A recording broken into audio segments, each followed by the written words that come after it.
लोग हैं जो मोनू नाम का एक हरियाणा का एक आतंकी माइंडसेट है, जिसने 6 महीने पहले 2 मुसलमानों को गाड़ी में जिंदा जला दिया गया, लेकिन उसके बाद उसको जेल में होना चाहिए था, सूली के ऊपर लटका देना चाहिए था उस आतंकवादी को। उस आतंकवादी की वजह से ही ये दंगे हुए। अगर हिम्मत है तो उस जगह आके दंगा कीजिए, उन बगवादारियों को बोलिए आइए श्रीनगर में दंगा करके दिखाइए, रजौरी पुंछ में दंगा करके दिखाइए, डोडा किश्तवाड़ में दंगा करके दिखाइए, लेकिन नहीं करके दिखाएंगे क्योंकि आपको जहां 10% मुसलमान 2% मुसलमान दिखता है वहां आप दंगे करते हो। एक रक्षा करने वाला ही आतंकवादी बन गया, राक्षस बन गया, जिसने अपने सीनियर को भी गोली मारी और तमाम 2 मुसलमानों को आई कार्ड देख के गोली मार दी और ये बोला कि हम मोदी के फ़ैन हैं, हम योगी के फ़ैन हैं। एक उलमा को शहीद कर दिया गया है और कुछ मुसलमान हमारे भाई शहीद हो गए हैं। मस्जिद हम मीडिया के ज़रिए हमें सुनने को मिला कि मस्जिद शहीद हो गई है, तो बजरंग दल वाले सारे वहाँ मुसलमानों के गांव में गए, वहाँ पथराव किया, मुसलमानों के एरिया में जाके तोड़फोड़ की, जिसकी वजह से दंगे शुरुआत हुए। बीजेपी के इस माइंडसेट के ख़िलाफ़ लड़िए, क्योंकि ये इनका काम है कि हिंदू मुसलमानों को के बीच दंगे फसाद करवा के ये 2024 में फिर सरकार में आना चाहते हैं। तो मोदी साहब प्रधानमंत्री बनना चाहते हैं खून की होली से। उसी 2024 के चुनाव को नज़दीक देखते हुए जो हरियाणा से शुरुआत हुई है, क्योंकि हरियाणा में मुसलमानों की अगर तादाद है तो 1% भी नहीं होगी, बहुत कम तादाद में मुसलमान हैं। देखिए हरियाणा में भाजपा की सरकार है और आप सबको पता है 2024 का चुनाव बहुत नज़दीक आ रहा है। उसी 2024 के चुनाव को नज़दीक देखते हुए जो हरियाणा से शुरुआत हुई है, क्योंकि हरियाणा में मुसलमानों की अगर तादाद है तो 1% भी नहीं होगी, बहुत कम तादाद में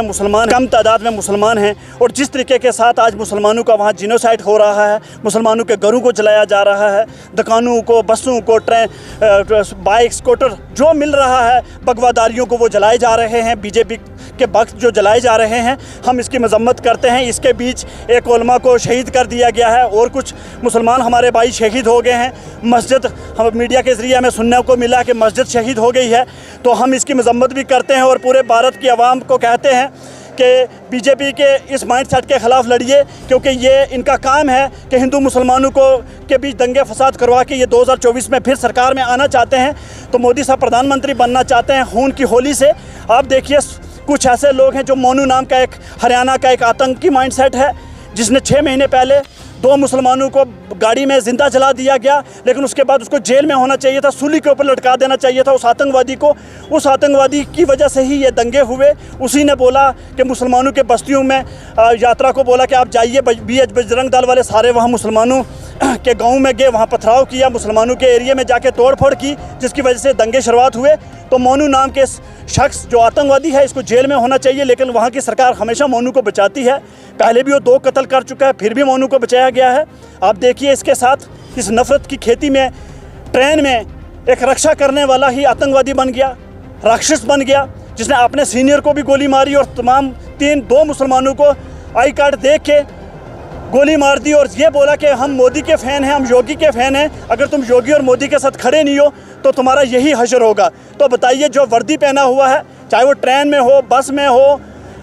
चौराहे में हो, कहीं भी अगर जो वर्दी पहना, जो सुरक्षा की जिसके ऊपर जिम्मेवारी है, अगर वही कहता है कि तुम अगर बीजेपी को वोट नहीं दोगे हम तुम्हें गोलियां मार देंगे, तो इससे पता चलता है कि भारत के माइंडसेट आज ऐसे लोगों की वजह से भारत की जो सिचुएशन है वो ख़राब हो रही है और ऐसे तमाम आतंकवादियों को जेलों में होना चाहिए। और मैं एक मीडिया के ज़रिए भारत की सरकार को, खासकर बीजेपी की सरकार को मैं ये पैगाम दे देना चाहता हूँ, आप जहाँ देखते हो थोड़े से मुसलमान, जहाँ मुसलमानों की कम तादाद देख के आपके जो बगवा आतंकवादी हैं, जो बगवादारी हैं, वो दंगे और फसाद करते हैं, मस्जिदों को आग लगाते हैं। अगर हिम्मत है तो उस जगह आके दंगा कीजिए, उन बगवादारियों को बोलिए आइए श्रीनगर में दंगा करके दिखाइए, रजौरी पुंछ में दंगा करके दिखाइए, डोडा किश्तवाड़ में दंगा करके दिखाइए, लेकिन नहीं करके दिखाएंगे क्योंकि आपको जहाँ 10% मुसलमान 2% मुसलमान दिखता है वहाँ आप दंगे करते हो। साथ में एक चीज़ मैं और भी जोड़ देता हूँ, जो सिख भाइयों ने, पंजाब के सिख भाइयों ने हरियाणा से जाके जगह जगह से मुसलमानों को निकाल के सेफ जगह में रखा है, मैं उन तमाम सिख भाइयों का भी शुक्र अदा करता हूँ मीडिया के ज़रिए कि वो हमेशा मुसलमानों के लिए खड़े रहते हैं। Thank you.